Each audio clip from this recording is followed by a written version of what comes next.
পবিত্র হজের আরো খবর জানাতে এই মুহূর্তে মিনায় আছেন সহকর্মী আরিফুর রহমান। সরাসরি যাচ্ছে তার কাছে। অবস্থানের মধ্য দিয়ে আজ থেকে শুরু হলো পবিত্র হজের আনুষ্ঠানিক কার্যক্রম। আমরা যেমনটি জানি আসলে এই যে তাবুর শহর মিনা, এটি কিন্তু আসলে ইতিমধ্যেই বলা চলে যে যে সকল হাজিরা এই বছর পবিত্র হজ পালনের জন্য এসেছেন তারা কিন্তু অবস্থান করছেন। এখন কিন্তু স্থানীয় সময় সকাল 9টা, কিন্তু এরপরও এখনকার যে গরমের তীব্রতা সেটি অনুভব করছি যে আসলে প্রচন্ড গরম, যার কারণে দেখা যাচ্ছে মানুষজন যারা এক সময় তাঁবুর বাইরে এসে অবস্থান করতেন, অনেক আহ, আহ, বলা চলে যে বাইরে অনেক গিজ গিজ পরিবেশ থাকতো, কিন্তু এখন কিছুটা নিয়ন্ত্রিত, অর্থাৎ তাঁবুর ভিতরে থাকার জন্য যে এক ধরনের নির্দেশনা দেওয়া হয়েছে সৌদি সরকারের পক্ষ থেকে, সেটি কিন্তু পালন করছেন।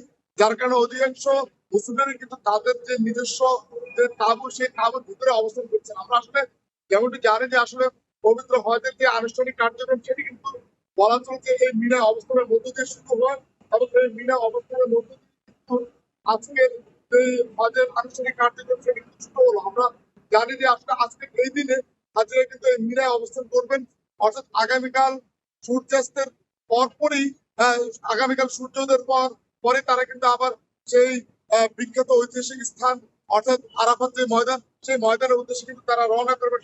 আমরা জানি যে আসলে আজকের এই পুরো দিন এবং রাত, অর্থাৎ আজকের জোহর থেকে শুরু করে আগামীকাল ফজর পর্যন্ত যে মিনায় অবস্থানের যেই কার্যক্রম, সেটি কিন্তু আসলে অবস্থান করার জন্য অধিকাংশ হাজিরা কিন্তু এই মিনায় এসে অবস্থান নিয়েছেন, এবং অনেক মুসল্লি কিন্তু এখনো আসছেন। আমরা দেখছি যে বিভিন্নভাবে বাসে করে, অনেকে পায়ে হেঁটে কিন্তু এখন পর্যন্ত এই যে মিনায় যে অবস্থান করার জন্য তাদের যে পদযাত্রা, অর্থাৎ এই তাঁবুর শহর মিনায় কিন্তু ইতিমধ্যে পরিপূর্ণ হয়ে গিয়েছে।